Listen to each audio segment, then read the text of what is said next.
നമ്മളെ ജീവിതത്തിൽ നമുക്ക് പലപ്പോഴും കുറേ സുഹൃത്തുക്കളുണ്ടാവും. നമ്മളെ ചുറ്റിനും ഇങ്ങനെ ആളും ആരവങ്ങളൊക്കെ കാണും. നമ്മൾ കരുതും ഇതാണ് ജീവിതമെന്ന്. ഞാൻ എൻ്റെ കാര്യം കൂടെയാണ് പറയണത്. ഞാൻ എൻ്റെ കുട്ടിക്കാലത്ത് ഒരുപാട് സുഹൃത്തുക്കൾ ഉണ്ടാവുന്നതായിരുന്നു ഏറ്റവും നല്ലൊരു വ്യക്തിയുടെ ഒരു പൂർണ്ണത എന്ന് ഞാൻ വിചാരിച്ചിട്ടുണ്ടായിരുന്നു. ഞാൻ പൊതുവേ ഇൻട്രോവേർട്ടാണ്. അപ്പോൾ എനിക്ക് സുഹൃത്തുക്കളെ എണ്ണം ഉണ്ടാക്കുന്നതിൽ ലിമിറ്റേഷൻസ് ഉണ്ടെങ്കിലും ഒത്തിരി സുഹൃത്തുക്കളുമായിട്ട് കൂട്ടം ചേർന്ന് നടക്കുന്നവരെ കാണുമ്പോൾ എനിക്ക് ഭയങ്കര അത്ഭുതം തോന്നിയിട്ടുണ്ട്. പക്ഷേ എൻ്റെ 30കളിലേക്ക് എത്തിയപ്പോഴാണ് ഞാൻ മനസ്സിലാക്കിയത്, നമ്മളെ ജീവിതത്തിൽ കണക്റ്റഡ് ആവുന്ന വളരെ കുറച്ച് ആളുകളെ എല്ലാവർക്കും കിട്ടുള്ളൂ. അത് ആരുടെയും കുറ്റമൊന്നുമല്ല. ചിലപ്പോൾ കിട്ടാതെ സ്വയം ആ ഒരു ഫ്രസ്ട്രേഷനിൽ ജീവിക്കുന്നവരുണ്ടാവും. എൻ്റെ എന്തോ ഒരു ഭാഗ്യത്തിന് എനിക്ക് അങ്ങനെയുള്ള സുഹൃത്തുക്കളുണ്ട്. എൻ്റെ ഏത് മോശം അവസ്ഥയിലും എനിക്ക് ഞാനായിട്ട് ഇരിക്കാൻ പറ്റുന്ന ഇടങ്ങളുണ്ട്. അതെന്നെ സംബന്ധിച്ചിടത്തോളം എനിക്ക് കിട്ടിയിട്ടുള്ള വലിയൊരു ബ്ലെസ്സിങ്ങും ധൈര്യവും ഒക്കെയാണ്. എല്ലാവർക്കും അതെന്തുകൊണ്ട് കിട്ടുന്നില്ല എന്നുള്ളത് എനിക്കറിയില്ല. ആളുകളെല്ലാം ഓട്ടത്തിലാണ്, ജീവിതം എന്താണെന്നറിയാതെ ഇങ്ങനെ ഓടുകയാണ്. ആരാണ് ആദ്യം എത്തുക എന്നുള്ള ഒരു ഓട്ട മത്സരത്തിൽ പലപ്പോഴും നമ്മളെ ചുറ്റിനുള്ളവരെയൊന്നും നമ്മൾ അങ്ങനെ ശ്രദ്ധിച്ചോളുന്നില്ല.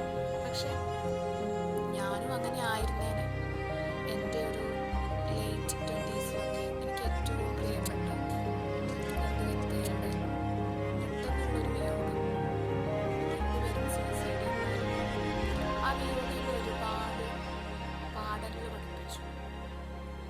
എനിക്ക് അത്രയും ബാക്ക് ബോണായി നിന്നിരുന്ന, ലൈഫിൽ കയറി ചെല്ലാനൊരിടം എന്നുള്ള ആ ഒരു സ്പേസ് നാളെ മുതൽ ഇല്ല എന്നുള്ള തിരിച്ചറിവിൽ നിന്ന് ഒറ്റയ്ക്ക് മുന്നോട്ട് പോയിക്കൊണ്ടിരിക്കുമ്പം എനിക്ക് ചേർന്ന് നടക്കാൻ, ചേർന്ന് നിൽക്കാൻ, അതുവരെ എൻ്റെ കൂടെ ഇല്ലാതിരുന്ന, എനിക്ക് മുന്നേ അറിയാതിരുന്ന കുറച്ച് പേര് വന്നു ചേർന്നു.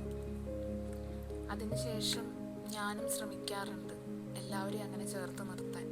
പലപ്പോഴും നമുക്ക് ജീവിതത്തിൽ അങ്ങനെ ഒരു ചേർത്ത് നിർത്തൽ ആരും ചെയ്യാറില്ല. പൊതുവെ എല്ലാവരും അവരവരുടെ സ്വാർത്ഥതയ്ക്ക് വേണ്ടി നമ്മളോട് അടുപ്പം കാണിക്കുന്നു. അവരുടെ ആവശ്യങ്ങൾ കഴിയുമ്പോൾ അവർ തിരിച്ച് ആ ഒരു തിരക്കിലേക്ക് തന്നെ പിൻവലിയപ്പെടും. അപ്പോഴും നമ്മൾ ഒറ്റയ്ക്കായിരിക്കും. നമ്മളെ മനസ്സിലാക്കാനും നമ്മളെ ചുറ്റിനുള്ളവരെ കേൾക്കാനും അവരെ ഒന്ന് കരുതാനും ഒക്കെ പഠിക്കണമെന്നേ. പലപ്പോഴും പണ്ടൊക്കെ എനിക്കുണ്ടല്ലോ, എൻ്റെ കുട്ടിക്കാലത്ത് അന്നത്തെ നമ്മളെ സ്വകാര്യതകൾ അത്രയും കുഞ്ഞതായിരിക്കും എങ്കിൽ പോലും ചിലതൊക്കെ നമുക്ക് പറയാൻ എനിക്ക് പേടിയായിരുന്നു.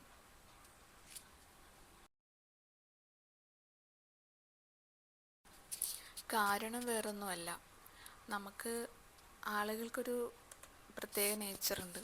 നമ്മൾ വളരെ വിശ്വസിച്ച് അത്രയും ആ ഒരു പ്രായത്തിലുള്ള നമ്മുടെ സ്വകാര്യതകൾ ഞാൻ പറഞ്ഞില്ലേ, അത്രയും ചെറുതായിരിക്കാം എങ്കിലും നമ്മൾ വിശ്വസിച്ച് ഷെയർ ചെയ്ത ഒരു കാര്യം, നമ്മളുടെ ആത്മാർത്ഥ സുഹൃത്തെന്ന് നമ്മൾ അന്ന് വിചാരിച്ച വ്യക്തി അത് വേറെ ആരോടായാലും പറയുകയും അതിനെ തുടർന്ന് നമുക്കുണ്ടാവുന്ന ഇൻസെക്യൂരിറ്റി അത് ഞാൻ കുറേ അനുഭവിച്ചിട്ടുണ്ട്.